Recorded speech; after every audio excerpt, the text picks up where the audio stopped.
Di tengah Danau Victoria, dikelilingi oleh air keruh dan langit yang selalu berubah, mengapung sebuah batu berpenghuni yang tidak muncul dalam brosur atau peta wisata. Namanya Migingo, tetapi lebih baik tidak diberi nama. Dari kejauhan, batu itu tampak seperti kesalahan. Batu yang ditutupi oleh atap berkarat, asap terus-menerus, dan tubuh-tubuh yang bergerak gelisah. Tidak seorang pun tahu berapa banyak orang yang tinggal di sana atau berapa lama. Di tempat ini, semuanya tampak seadanya, tetapi tidak ada yang lepas kendali. Kehidupan tidak teratur. Ini tentang bertahan hidup. Apa yang terjadi di Migingo jarang dilaporkan, dan apa yang dilaporkan hampir tidak pernah dipercaya. Apa yang dimiliki batu kecil ini yang memaksa begitu banyak orang untuk tinggal lebih lama dari yang mereka inginkan? Selamat datang di Mundare. Hari ini saya akan menunjukkannya kepada Anda. Mari kita mulai. Ketika Migingo hanya sebongkah batu. Selama bertahun-tahun, bongkahan batu di tengah danau itu tetap di sana, dikelilingi oleh air dan angin tanpa ada nelayan yang singgah. Sebagian lewat di kejauhan, sebagian lagi mengubah rute. Ada laporan tentang suara-suara, gerakan aneh, dan cahaya yang tidak dapat dijelaskan, dan itu sudah cukup untuk membuat perahu-perahu tetap berlayar. Tidak ada atap, tidak ada jejak penggunaan manusia. Hanya bebatuan basah, burung camar yang lewat, dan ombak. Pada awal 1990-an, sekelompok orang yang menjelajahi tempat-tempat baru untuk menebarkan jala datang ke sana karena kebutuhan. Dengan sedikit pilihan, mereka mencoba peruntungan. Apa yang mereka tangkap hari itu tidak terduga. Ikan bertengger besar, dengan daging yang kencang dan warna yang bagus, yang sudah lama tidak mereka lihat. Mereka mengulangi perjalanan itu. Mereka kembali keesokan harinya. Berita itu menyebar dengan cepat di antara mereka yang telah kehabisan tempat lain. Perahu-perahu mulai bermunculan dari pantai yang berbeda. Yang pertama tiba melakukannya dengan motor tua, terpal yang robek, dan hampir tanpa perbekalan. Mereka menebarkan jala dan tangkapannya pun memuaskan. Hasilnya menunjukkan bahwa tempat itu layak dikunjungi. Tak lama kemudian, seseorang mengikatkan kain di antara bebatuan. Yang lain memasak di atas kaleng. Yang ketiga tidur di atas karung di sudut yang teduh. Mereka mulai menandai tempat-tempat dengan tali, cabang-cabang kering, atau ransel basah. Apapun yang datar tidak masalah untuk ditinggali. Setiap hari semakin banyak orang datang. Ada yang datang sendiri, ada yang datang berkelompok. Mereka membawa makanan yang disimpan dalam kaleng, wadah es, kaleng bahan bakar daur ulang. Setiap orang menemukan tempat mereka, menyiapkan sesuatu dengan apapun yang bisa mereka temukan, dan jika tidak ada jalan, mereka tidur di perahu di atas kayu yang lembab. Perahu-perahu itu membentuk semacam pagar di sekeliling bebatuan. Mereka berbicara dalam bahasa yang berbeda, tetapi semua orang mencari hal yang sama. Tak lama kemudian, pertukaran dimulai. Ada yang membawa sabun dan menawarkannya untuk ditukar dengan ikan. Yang lain membawa es yang dibungkus selimut atau paku berkarat yang digunakan untuk memperbaiki papan. Barter muncul dengan sendirinya tanpa aturan atau catatan. Bergandengan tangan. Hasil bumi untuk makanan. Daerah datar dipenuhi tumpukan kecil, barang-barang yang berguna. Apapun yang berguna ditawarkan. Ketika lahan kering habis, beberapa orang memilih untuk mendirikan anjungan di atas air. Mereka mengikat papan pada drum kosong, menjepit tiang di celah-celah, dan membangun permukaan terapung yang nyaris tak muat untuk terpal. Tali disilangkan, pisau disembunyikan di bawah batu, ransel digantung di paku, dan api dinyalakan di sudut-sudut tempat angin tidak bertiup kencang. Suara menjadi konstan, mesin, teriakan, hantaman keras. Irama tenang tanpa jeda, jaring ditebar sebelum fajar. Mereka diangkut saat langit masih gelap. Mereka dipotong, dibersihkan, digantung di bawah sinar matahari. Sepanjang hari penuh dengan gerakan. Tidak ada yang ditulis. Tidak ada catatan. Batu yang tadinya kosong sekarang menampung tubuh, bilah, tali, dan asap sepanjang hari. Sehari tanpa ruang untuk berhenti. Jauh sebelum langit mulai cerah, Anda sudah dapat mendengar suara mesin menyala dan orang-orang memeriksa jaring mereka sementara yang lain menyelesaikan potongan terakhir dengan pisau basah di atas meja miring yang terbuat dari kayu bekas di lingkungan tempat kelembapan danau bercampur dengan asap yang mengepul dari panci-panci lusuh yang diletakkan di atas batu-batu panas.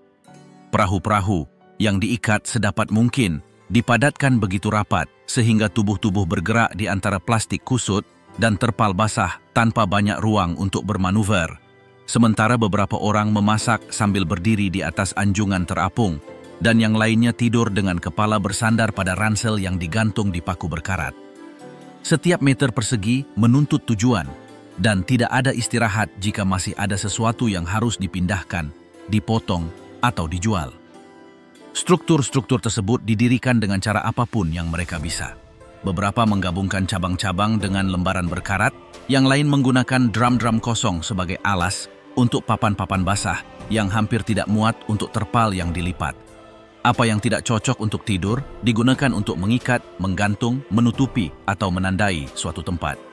Air mengelilingi setiap sudut, dan apapun yang tidak mengapung akan bergetar setiap kali melangkah. Di antara lorong-lorong sempit, yang hampir tidak cukup untuk seorang pria yang membawa kotak atau jaring melingkar, ember-ember es, potongan daging sapi segar, nampan seadanya yang terbuat dari tutup drum, dan mesin-mesin yang dibongkar yang diseret melalui genangan air gelap beredar. Tanah tidak pernah kering. Mereka berjalan di atas campuran padat sisik, minyak, lumpur, dan bensin tua.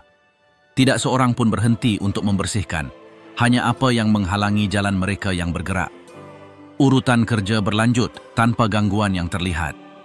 Satu kelompok melempar jaring, yang lain memotong, yang lain mengepak apa yang telah mereka kumpulkan. Mereka berteriak untuk mengordinasikan gerakan, menanggapi dalam kalimat-kalimat pendek, dan berdebat terus terang.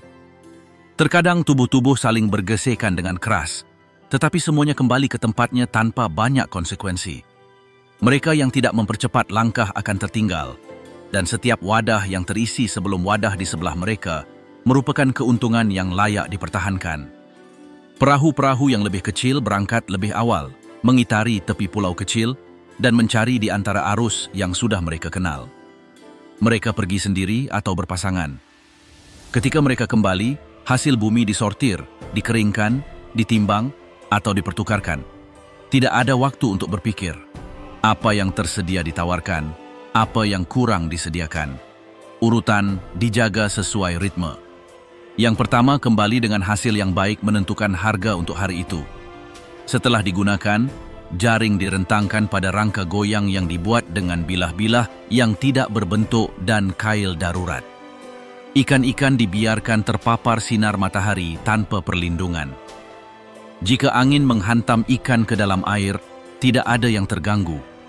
Setiap detik diukur dari seberapa jauh pekerjaan dapat dilakukan. Tangan terus bergerak bahkan dengan luka terbuka atau mata setengah tertutup karena demam. Campuran bau yang kental mengambang di udara, menutupi segalanya. Garam kering dari filet, asap kayu basah, bahan bakar yang tumpah di sudut-sudut yang tidak berventilasi. Beberapa orang menutupi wajah mereka dengan kain kotor. Yang lain berjalan seolah-olah bau itu adalah bagian dari tubuh mereka. Pada siang hari, panas meningkat hingga logam dinding menjadi tidak tersentuh. Pada malam hari, pakaian basah menempel seperti kulit kedua yang dingin. Di dalam bangunan, beberapa barang disimpan dalam ember tertutup. Senter yang lemah, pil yang dibungkus kain, radio lama yang diikat dengan tali, tagihan basah yang disembunyikan di bawah pakaian kotor. Tidur dilakukan secara bergantian. Sebagian menggunakan kelambu kering yang dilipat sebagai tempat tidur. Yang lain menyelipkan kardus di antara papan untuk mencegah air terkumpul. Kaki menjulur keluar. Kepala disandarkan di tempat yang tidak akan mengganggu orang lain.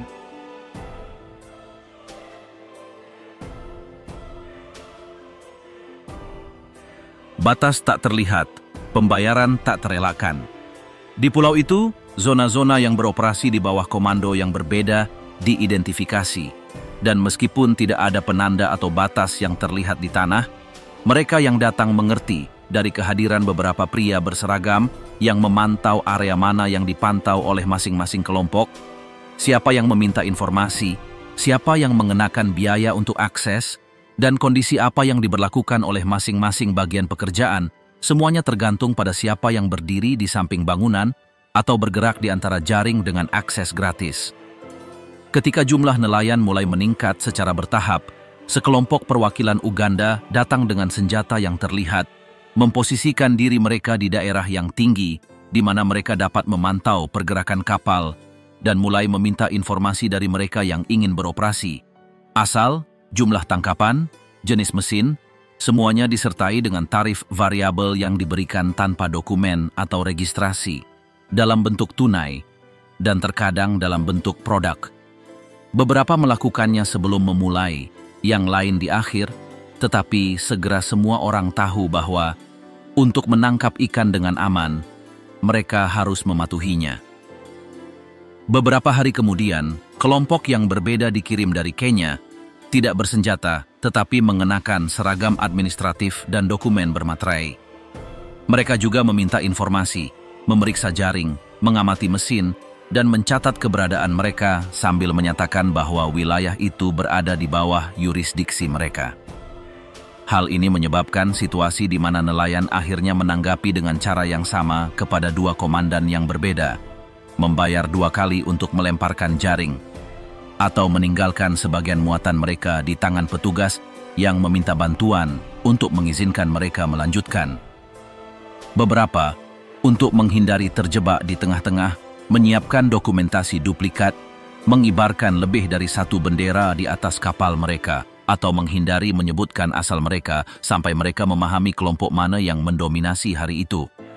Rutinitas tersebut disesuaikan dengan irama perubahan ini, di mana yang penting adalah pergi memancing tanpa gangguan, bahkan jika itu berarti menyerahkan sebagian pendapatan mereka sebelum turun ke air.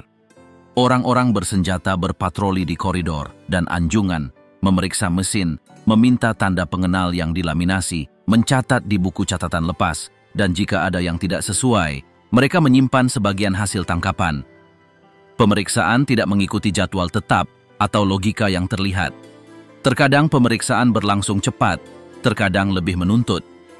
Mereka yang tidak bekerja sama dibiarkan tanpa giliran atau kehilangan tempat untuk mengeringkan hasil panen mereka. Ada situasi di mana beberapa orang diangkut menyeberangi danau ke tempat penahanan di sisi lain, diinterogasi di fasilitas formal, dan dikembalikan tanpa penjelasan atau kompensasi.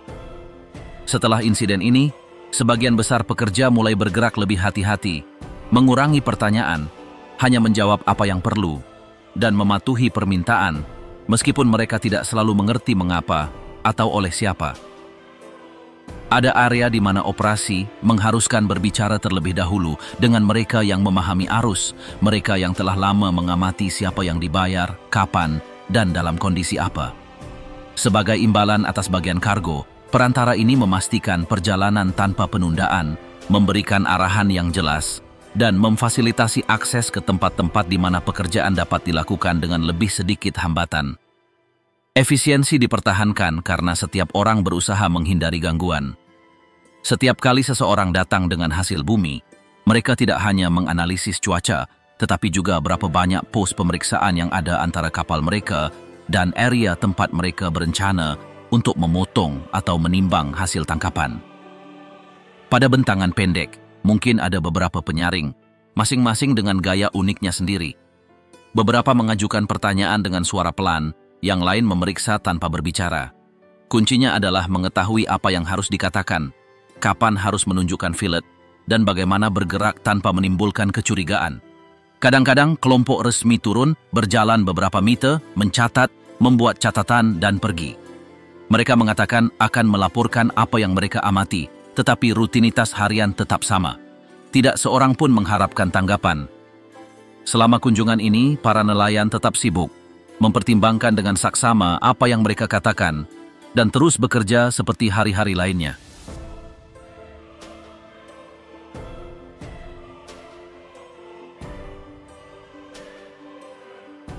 Hidup di antara kaleng-kaleng dan panas yang lengket. Di pulau itu, transit terjadi di antara ruang-ruang sempit yang dibentuk oleh dinding-dinding dari timah, drum-drum yang dipotong, dan material-material yang ditumpuk satu di atas yang lain tanpa logika apapun. Di tengah-tengah struktur darurat, di mana setiap sudut yang ditempati disatukan dengan apapun yang tersedia. Dari pipa-pipa yang bengkok hingga potongan-potongan kayu yang diambil dari perahu-perahu yang terbengkalai. Tempat tinggal ditumpuk begitu rapat sehingga beberapa berbagi dinding yang sama yang terbuat dari papan-papan berkarat, yang lain didirikan di atas drum-drum yang diikat dengan paku-paku tua, dan yang lainnya lagi mengapung di tepi air di atas platform-platform yang dipalu bersama-sama, sementara angin menerpa terpal, membengkokkan atap-atap yang longgar, dan meretakkan sambungan-sambungan yang tidak ditahan dengan baik oleh batu-batu atau tali-tali tua yang ditempatkan untuk menjaga agar struktur-struktur itu tidak runtuh. Setiap ruang tertutup hanya berisi cukup ruang untuk tidur, menyimpan beberapa barang, dan menghindari matahari di siang hari. Mayat-mayat tergeletak di atas kardus, tikar-tikar kotor, atau jaring-jaring kering yang terlipat, disertai dengan pot yang pecah, kotak plastik yang berfungsi sebagai kompartemen, dan tali jemuran untuk menjemur pakaian basah. Langit-langitnya sangat rendah, sehingga banyak orang menunduk untuk masuk, dan selimut usang menutupi pintu masuk. Pada siang hari, panas yang terkumpul di logam bertahan selama berjam-jam. Spray tetap hangat bahkan saat matahari terbenam. Sementara udara tetap tenang, tanah menahan genangan minyak, sisik, sisa makanan, dan urin yang tersebar di antara celah-celah yang tidak tertutup rapat, sehingga orang-orang terpaksa berjalan di atas papan longgar atau kardus basah yang diletakkan di sana untuk menghindari menginjak lumpur secara langsung. Area memasak yang jauh dari kata terpisah terbentuk di antara koridor-koridor tempat beberapa orang meletakkan batu, kaleng terbuka, dan panci yang terbakar.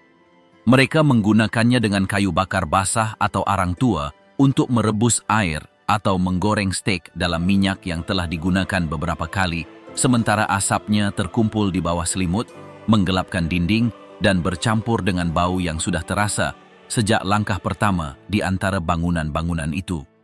Air yang dikonsumsi tiba dalam wadah yang dibawa dari daratan, diangkut dalam drum bekas, dibagikan kepada kenalan, atau dipanaskan di atas bara api sebelum disimpan dalam botol dengan tutup yang melengkung. Bila tidak ada yang membawa lebih banyak, mereka menggunakan air dari danau, yang disaring melalui kain yang sobek, atau direbus dalam panci hitam untuk diminum, atau digunakan untuk menyiapkan makanan yang dibagikan secara sembarangan. Kamar mandi bukanlah tempat tertutup atau terlindungi, melainkan bilik-bilik yang terbuat dari kantong-kantong tebal dan cabang-cabang yang bersilangan yang terletak di tepi, di atas papan yang nyaris tidak mencuat dari tanah.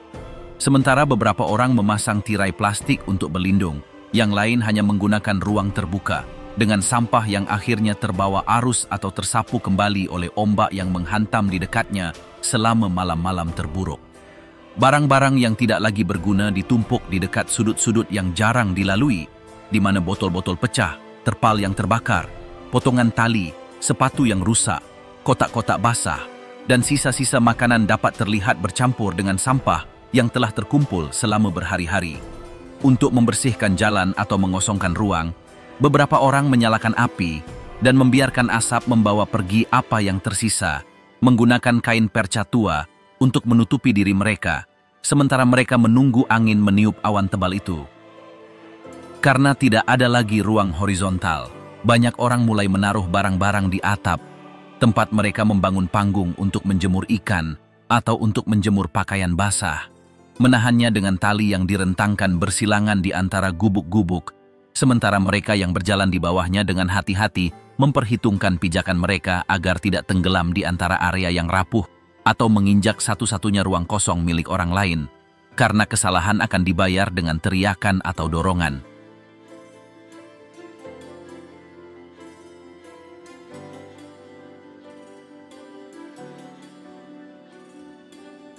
Ketika minuman keras menjadi aturan. Saat matahari terbenam, Mereka yang kembali dengan jaring basah berjalan di antara bangunan-bangunan miring, sementara yang lain menyalakan api dengan bara api tua.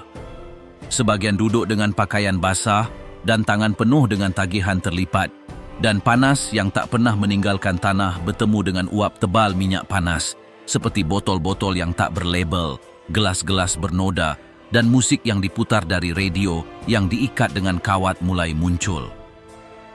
Minuman keras beredar di antara meja-meja yang terbuat dari drum-drum rusak, bangku-bangku darurat yang terbuat dari kayu basah, dan gudang-gudang yang disangga dengan tali-tali bengkok, sementara para pedagang menyiapkan minuman dengan ramuan kuat yang dibawa dari daratan atau dibuat di pulau dengan alkohol industri, air yang asal-usulnya meragukan, dan perasa yang dibeli per kilo, disajikan dalam cangkir atau kantong pecah yang berpindah tangan tanpa pertanyaan. Suara-suara meninggi di antara pertukaran tangkapan yang dilebih-lebihkan, lelucon kasar, dan gerakan-gerakan yang tiba-tiba. Dan ketika seseorang dengan cepat berdiri karena merasa telah ditipu, tubuh-tubuh di sekitar mereka bereaksi tanpa kata-kata.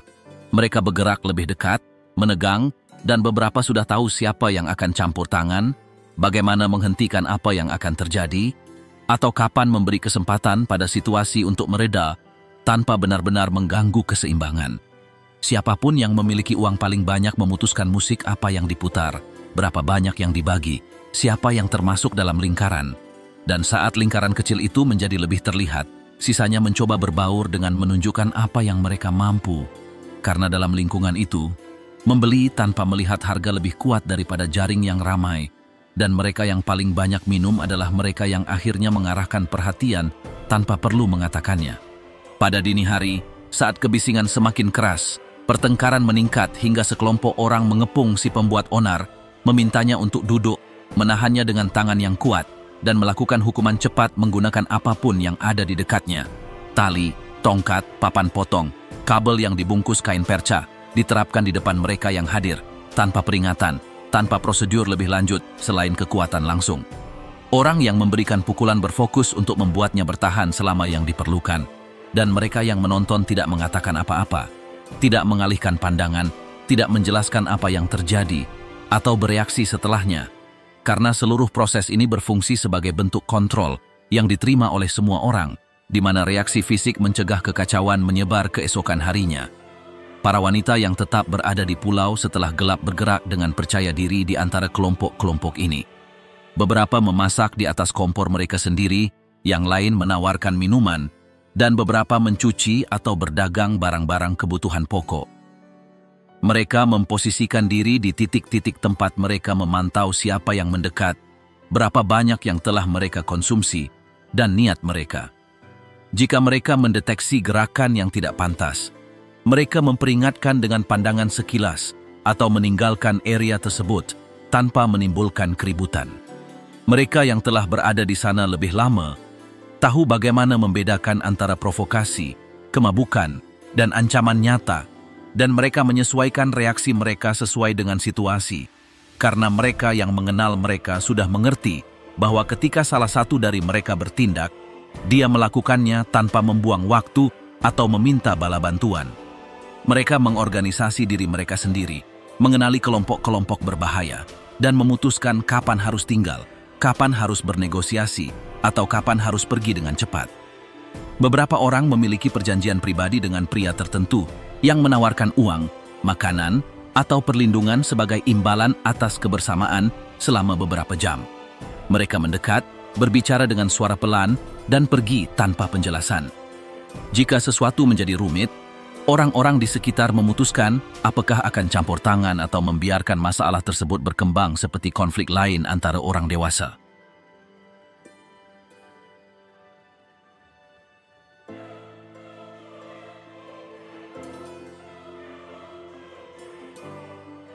Hukuman yang tidak memerlukan atasan. Di Migingo, perselisihan diselesaikan di tempat terjadinya dengan keputusan cepat yang tidak bergantung pada dokumen, hierarki, atau aturan yang terlihat, tetapi lebih pada isyarat yang dipahami oleh mereka yang telah lama hidup di sana. Karena yang menentukan bagaimana bertindak di tengah masalah adalah apa yang telah dilihat setiap orang berkali-kali. Seorang pria yang berdiri diam di depan orang lain, Sekelompok orang yang terbentuk di sekitar orang yang terpengaruh. Suara yang memecah momen sebelum kekacauan menjadi tidak terkendali. Tokoh-tokoh yang menegakkan ketertiban tidak mengumumkan diri mereka sendiri, tidak mengenakan lencana atau menggunakan suara keras untuk meminta rasa hormat, tetapi mereka yang hadir selama situasi rumit tahu kapan salah satu dari mereka mendekat, bagaimana mereka bergerak ketika mereka campur tangan, dan mengapa kehadiran mereka cukup untuk membersihkan jalan, meredam suara-suara, dan menerima tindakan yang mengikutinya tanpa banyak perlawanan. Siapapun yang terlibat tetap menjadi pusat perhatian. Mereka yang mendekat mengajukan pertanyaan singkat, yang lain mengisi kekosongan, dan begitu kelompok memahami rangkaian kejadian, keputusan diambil tanpa penundaan, tanpa pendapat yang longgar, dan tanpa perlu mengulang apa yang sudah diperjelas. Hasilnya diterapkan segera, tanpa konsultasi atau peringatan. Dalam banyak kasus, reaksinya berupa koreksi fisik yang dilakukan dengan benda-benda terdekat, yang bisa berupa kabel tebal, tali basah, sepotong kayu, atau tiang yang diselamatkan dari perahu yang dibongkar. 2 orang menahan pelaku, yang ketiga melaksanakan hukuman, dan sisanya menonton dalam diam, tanpa ikut campur, tanpa meminta penjelasan, tanpa mengubah pemandangan menjadi tontonan. Setelah aksi berakhir, mayat-mayat bubar, semua orang kembali ke sudut mereka, dan episode tersebut ditutup oleh kelompok yang sama yang menyaksikannya. Tidak seorang pun menyebutkan apa yang terjadi, juga tidak perlu membahasnya setelah itu. Intervensi ini cukup untuk membangun pesan di antara semua orang. Cara lain untuk menanggapi seseorang yang menciptakan ketegangan terus-menerus adalah dengan memutus ikatan yang diperlukan untuk pergerakan di dalam pulau. Orang tersebut dilarang untuk dilayani makanan, dilarang berbagi jejaring sosial, ditolak aksesnya ke lorong atau area tidur tertentu, dan yang lainnya menyesuaikan gerakan, kata-kata, dan postur mereka setiap kali kehadiran figur tersebut mengganggu rutinitas kolektif. Tanpa menyentuh, mendorong, atau berteriak, mereka berhasil membuat figur tersebut pergi.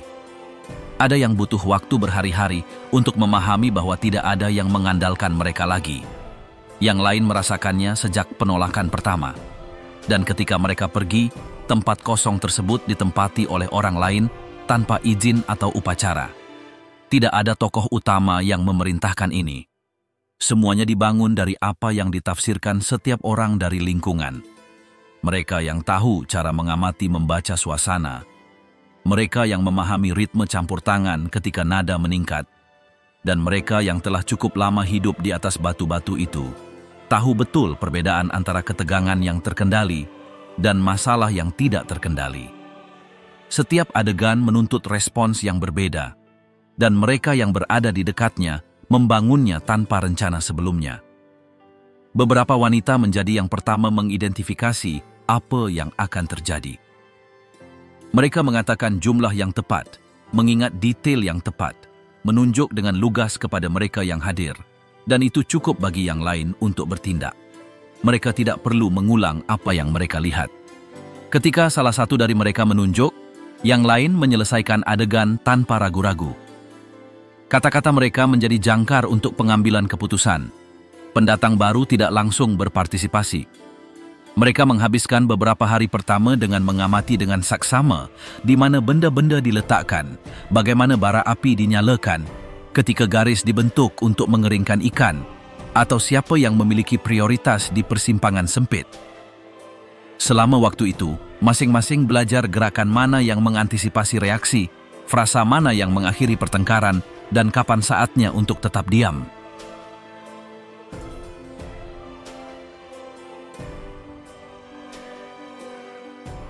Ikan yang menopang pulau, ikan bertengger. Setiap hari di Migingo diawali dengan para lelaki yang mendorong perahu-perahu usang ke tempat-tempat penangkapan ikan yang sudah mereka kenal baik. Sambil membawa jaring yang diikat dengan tali berbagai warna, motor yang dirakit dari suku cadang bekas berbagai merek, jerigen yang setengah terisi, dan kotak-kotak darurat untuk menyimpan apapun yang mereka tangkap. Karena pusat dari semua aktivitas di Batu Karang ini telah sama selama bertahun-tahun. Ikan bertengger Nil, ikan berdaging putih yang menyediakan makanan, es, bantuan, memperbaiki bagian yang rusak, atau mengirimkan sesuatu kepada mereka yang jauh. Perahu tercepat mencapai tempat-tempat yang paling didambakan. Mereka yang memiliki ikan terbaik menentukan harga, dan sisanya menyesuaikan muatan mereka menurut volume. Karena siapapun yang kembali dengan berat, berhasil menjual dengan penundaan paling sedikit, memenangkan tempat terbaik untuk mengeringkan ikan, dan menerima bongkahan es yang datang dari daratan pertama kali dalam kantong basah. Siapapun yang datang kemudian mengatur apa yang tersisa. Ikan-ikan tersebut diatur tanpa membuang-buang waktu. Sebagian menyortir berdasarkan ukuran, sebagian lagi membersihkan jejak darah dengan air yang ditabung sejak pagi. Dan pada saat yang sama, pembeli muncul dengan kotak berkarat, termos tua, dan tas daur ulang, bergerak di antara mereka yang menawarkan filet utuh, potongan daging, atau potongan utuh di nampan plastik. Transaksi tidak memerlukan banyak percakapan. Mereka yang memiliki jumlah terbesar menerima lebih banyak perhatian. Sisanya menunggu seseorang untuk melihatnya. Perjalanan ikan itu dimulai di atas perahu, melewati tangan yang sudah terlatih untuk membedakan setiap filet, dan berakhir di perahu yang lebih besar, sepeda motor dengan peti yang disesuaikan, atau perantara yang membawanya ke tempat penyimpanan dingin yang terletak lebih jauh, di mana potongan-potongan itu dikemas dalam plastik, ditandai dengan tanggal terkini, dan kemudian dikirim dalam rantai distribusi yang melintasi seluruh wilayah. Meskipun mereka yang melemparkan jaring jarang melihat apa yang terjadi selanjutnya. Nilainya tidak bergantung pada upaya yang dilakukan nelayan di air, tetapi pada seberapa bermanfaat apa yang ia bawa untuk hari itu. Mereka yang memahami dinamika ini dengan baik, memprioritaskan untuk menjaga tangkapan mereka, bernegosiasi dengan baik daripada distribusi, dan mengamankan putaran penangkapan ikan berikutnya. Mereka yang menguasai suku cadang, bahan bakar, atau perahu pinjaman juga menyimpan sebagian, karena tanpa akses tersebut, tidak seorang pun dapat keluar dan mencari apapun. Di pulau itu, banyak yang bekerja tanpa menyentuh air. Ada yang menjahit jaring, memperbaiki mesin, meminjamkan es, atau mengizinkan orang mengisi drum. Semua layanan ini dibayar tunai atau dengan tagihan basah, yang kemudian dengan cepat dihabiskan untuk paku, tali, pisau, senter, baterai, umpan, sepatu bot, atau apapun yang dibutuhkan untuk memastikan penangkapan ikan hari berikutnya tidak terganggu. Setiap kelompok memutuskan bagaimana mendistribusikan hasil tangkapan mereka. Ada yang memberikan semuanya dan menerima bagian mereka kemudian. Yang lain lebih suka dibayar lebih awal, dan ada yang membeli peralatan di antara beberapa orang, membagi biaya, dan bahkan berbagi keuntungan. Keputusan ini berubah dari bulan ke bulan, tergantung pada kesalahan yang dibuat, kepercayaan di antara rekan kerja, atau hasil tangkapan terbaru. Uang itu digunakan tanpa penundaan. Uang itu diubah menjadi makanan hangat, peralatan, potongan kanvas, bagian yang hilang, atau benda-benda untuk dikirim keluar pulau. Ada yang menyimpan sebagian untuk kerabat, yang lain menggunakannya untuk kesepakatan pribadi. Menabung bukanlah hal yang umum. Urgensi hari berikutnya selalu lebih besar daripada apa yang mungkin terjadi nanti. Pada hari-hari yang sepi, ketegangan terasa tanpa kata-kata. Tidak ada lagi suara bising di antara perahu, lebih banyak perdebatan tentang ukuran ikan, pembayaran tertunda, tagihan lama ditagih, dan harga disesuaikan di setiap kesempatan. Sebagian menyembunyikan hasil tangkapan mereka, yang lain menyerah sebelum kehilangan penjualan.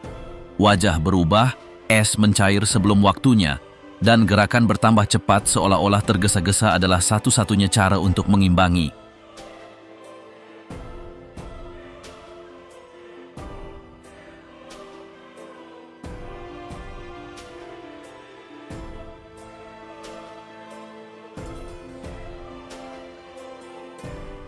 Trik yang ditimbang dalam keheningan. Setiap kali seseorang melemparkan jaring dan kembali dengan ember penuh, kekhawatiran tidak berakhir dengan hasil tangkapan. Sebaliknya, perlombaan dimulai untuk memastikan angka pada timbangan cukup tinggi untuk mengganti usaha. Karena di Migingo, nilai diukur berdasarkan berat, dan angka itu dapat diubah dengan gerakan kecil yang telah dikuasai banyak orang tanpa perlu kata-kata atau penjelasan. Sebelum menaruh ikan di timbangan, beberapa orang menyemprotkan air ke atasnya atau dengan cepat menenggelamkannya, sehingga kelebihannya tetap menempel di kulit, sehingga mereka dapat menambahkan beberapa gram tanpa menimbulkan kecurigaan. Yang lain menaruh batu yang dibungkus, paket berat di bawah es, atau potongan tersembunyi di antara filet terbaik. Jika pembeli tidak melihat dengan saksama atau terburu-buru, semuanya terus berlanjut tanpa gangguan. Mereka yang menangani jenis penipuan ini paling tahu kapan harus menggunakan timbangan yang telah disesuaikan sendiri, berapa banyak yang harus ditunjukkan, dan dengan siapa harus mencobanya. Karena jika transaksi mendesak dan klien tidak meminta peninjauan, angka akhir akan naik tanpa perlu berbohong. Itu dilakukan secara diam-diam. Itu dikumpulkan. Dan semua orang kembali ke rutinitas normal mereka seolah-olah tidak terjadi apa-apa. Dalam beberapa kasus, filet disusun secara strategis. Potongan yang paling terang, berukuran terbaik, dan tidak bercacat diletakkan di atas, sementara potongan yang rusak, lunak, atau terpotong dengan potongan yang terlihat diletakkan di bawah. Jika pembeli hanya melihat lapisan atas, mereka menerimanya tanpa mengeluh. Yang lain menutupi muatan lama dengan es baru untuk berpura-pura segar. Semua ini berhasil jika pihak lain tidak bersikeras memeriksa setiap lapisan. Mereka yang menerima pinjaman sebelumnya dipaksa untuk menyerahkan hasil tangkapan mereka ke perantara yang sama selama berminggu-minggu. Setiap penjualan didiskon dari uang muka yang diterima, tetapi diskon tersebut tidak berakhir karena utang tambahan selalu muncul. Potongan yang rusak, perahu pinjaman, bantuan lama. Rantai ini membuat banyak orang terikat pada perjanjian yang tidak mereka pilih, tetapi tidak dapat mereka langgar tanpa kehilangan satu-satunya saluran penjualan yang terjamin. Pada hari-hari penangkapan ikan yang buruk, mereka yang berhasil kembali dengan sesuatu menghadapi pembeli yang menurunkan harga dengan alasan atau mengirim pihak ketiga untuk menawar lebih rendah. Dan jika ada yang berani menagih lebih, mereka akan dikeluarkan dari kelompok perlakuan istimewa, dibiarkan menunggu, atau tidak akan dibeli lagi mulai hari berikutnya. Dengan demikian, diberlakukan batasan diam yang harus dipatuhi semua orang agar tidak tersisih. Alih-alih menerima timbangan yang dibawa penjual, beberapa pembeli menuntut untuk menggunakan timbangan mereka sendiri dengan aturan dan ketentuan mereka sendiri yang tidak dipertanyakan oleh siapapun. Terkadang mereka mengatakan, wadahnya rusak, ikannya terlalu basah, atau muatannya tidak memenuhi persyaratan, dan jika seseorang membantah, mereka akan kehilangan waktu, kehilangan tempat, dan tidak akan ikut dalam transaksi berikutnya. Di pulau itu, rumor apapun dapat merusak usaha selama beberapa hari. Jika dikatakan bahwa seorang nelayan menggelembungkan berat, mencampur ikan yang rusak, atau mencoba menipu pembeli, tidak masalah apakah itu benar atau tidak. Jika komentar itu diulang, pelanggan akan menjauh, rekan kerja akan melarang mereka jalan-jalan, dan pemberi pinjaman berhenti menawarkan dukungan. Tidak ada investigasi di sini. Orang-orang bertindak berdasarkan apa yang mereka dengar. Di sisi lain, pembeli juga menyesuaikan metode mereka. Ada yang mencampur muatan lama dengan muatan baru, memberikan tagihan yang sobek, mengklaim ikan berbau tidak sedap hanya untuk menurunkan pembayaran, atau mengeluh tentang ukuran untuk mendapatkan diskon. Jika seseorang menuntut lebih dari yang seharusnya, mereka kehilangan hubungan itu. Itulah sebabnya banyak yang menerima persyaratan yang keras agar tidak kehilangan satu-satunya titik keluar yang menjamin pendapatan langsung. Orang yang paling berpengalaman tahu cara membaca setiap gerakan. Mereka membedakan antara kesalahan dan upaya yang disengaja, dan lebih memilih hubungan yang bertahan lama, bahkan jika mereka menghasilkan lebih sedikit, daripada mengganti pembeli setiap minggu dan menanggung risiko ditinggalkan tepat saat memancing sedang dalam kondisi terbaiknya. Stabilitas ini, meskipun terbatas, menjamin kesinambungan dalam lingkungan yang tidak menawarkan jeda. Setiap transaksi berputar di sekitar angka. Perubahan berat yang minimal dapat mengganggu suasana hati, menghentikan negosiasi, atau memicu konflik yang menyebar ke transaksi lain.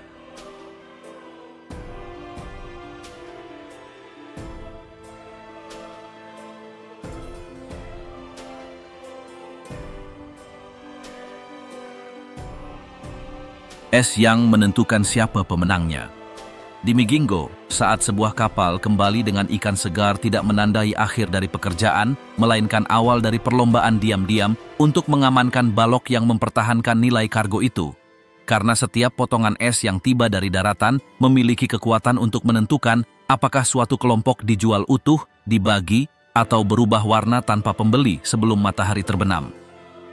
Tidak ada yang memproduksi es di pulau itu, jadi balok-balok es menyeberangi danau dengan dibungkus karung basah, ditumpuk di atas terpal usang yang nyaris tidak melindunginya dari panas. Mereka tiba dalam keadaan setengah mencair, terbelah oleh pergerakan perjalanan, dibawa oleh orang-orang yang tidak bertanya, tidak menjelaskan, yang hanya membongkar muatan, memotong dengan parang bengkok, dan mengirim sesuai dengan perjanjian tidak tertulis yang dipahami semua orang hanya dengan sekilas pandang.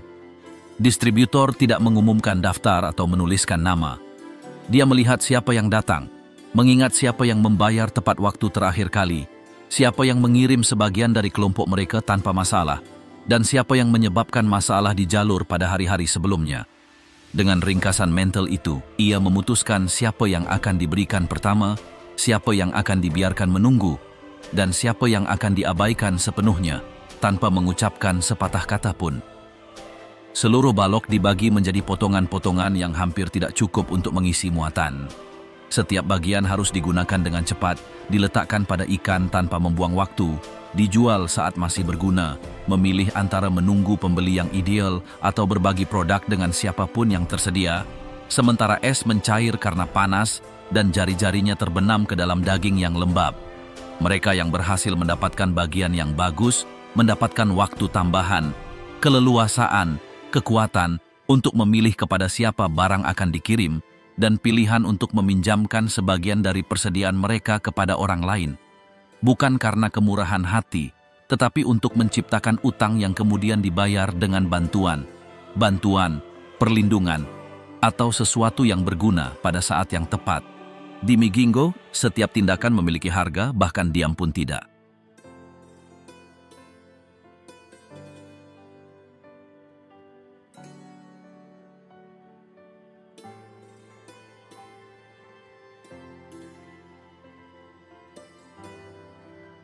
Mata yang tak diabaikan.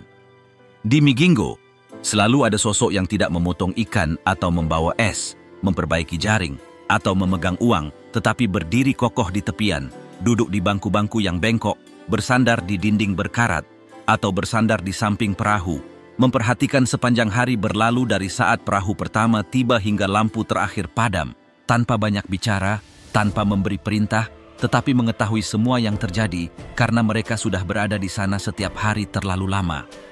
Tidak ada yang meminta mereka untuk bekerja, tidak ada yang menuntut partisipasi mereka, namun setiap gerakan, setiap diskusi, setiap pertukaran yang terjadi di depan mata mereka terekam dalam ingatan yang tidak perlu dicatat, karena mereka ingat siapa yang melompat dari tali, siapa yang menjual lebih sedikit tanpa memberitahu yang lain, siapa yang menerima sepotong es tanpa mendapatkannya, siapa yang muncul dengan jaring baru tanpa pernah ikut dalam perjalanan memancing sebelumnya. Dan pengamatan terus-menerus itu menjadi bentuk kontrol yang tidak perlu dijelaskan. Mereka selalu menempatkan diri di pinggiran, di sudut-sudut tempat mereka tidak menghalangi. Tetapi dari sana, mereka dapat melihat tanpa gangguan semua pergerakan di antara jaring, paket, pembeli, dan pengangkut. Dan meskipun tidak ada yang menyapa mereka, mereka semua tahu kapan harus meninggikan suara, kapan harus menyesuaikan sikap, atau kapan harus mengubah nada jika salah satu dari mereka menoleh atau menatap pemandangan yang tampaknya tidak diperhatikan. Pendatang baru itu awalnya tidak memahami peran mereka. Mereka melihat mereka sebagai figur pasif, seperti orang tua tanpa peran, tetapi seiring berjalannya waktu, mereka menyadari bahwa percakapan menurunkan volume saat mereka ada, bahwa transaksi ditangguhkan jika mereka tidak melihat, dan bahwa keputusan tertentu tidak dibuat sampai salah satu dari mereka mengangguk, menyilangkan tangan, atau duduk di kursi seolah-olah memberi otorisasi tanpa kata-kata. Tidak ada hierarki di antara mereka. Mereka tidak mengorganisasikan diri mereka sendiri atau membagi tugas, tetapi mereka berfungsi sebagai satu jaringan kehadiran yang konstan, Struktur tak kasat mata yang tidak memaksakan diri dengan paksa, tetapi dengan kepastian bahwa mengamati dan mengingat sudah cukup untuk menjaga ketertiban di tempat di mana hampir semuanya bergerak di luar aturan tertulis apapun. Siapapun yang mencoba bergerak di luar kode akan segera menyadarinya, karena mereka dapat menyembunyikan ikan, menyesuaikan keseimbangan, atau bernegosiasi di luar sirkuit, tetapi keesokan harinya mereka mendapati diri mereka dengan akses yang lebih sedikit perhatian, lebih sedikit pembeli, lebih sedikit giliran, dan mereka memahami bahwa apa yang dilakukan di depan mata, tanpa ekspresi, itu memiliki konsekuensi yang diterapkan secara diam-diam. Anda tidak melihat mereka memesan apapun, tetapi ketika keputusan perlu dibuat, semua orang melihat ke sisi mereka, menunggu isyarat yang menunjukkan apakah akan bergerak maju, apakah akan menyerah, apakah akan tetap diam. Mereka tidak perlu mengucapkan sepatah kata pun. Persetujuan mereka tidak dicari, tetapi kehadiran mereka cukup untuk menutup atau membuka kesepakatan tanpa konflik, karena mereka yang mengambil risiko mengabaikannya, akhirnya menghadapi hambatan yang tidak dijelaskan oleh siapapun. Di Migingo, kontrol tidak dipaksakan, itu ada di udara. Segala sesuatu terekam oleh pandangan yang tidak diarahkan oleh siapapun, tetapi dihormati oleh semua orang. Dan meskipun tidak ada aturan tertulis, tidak seorang pun meragukan bahwa pulau itu berfungsi. Yang aneh adalah bahwa ia berfungsi.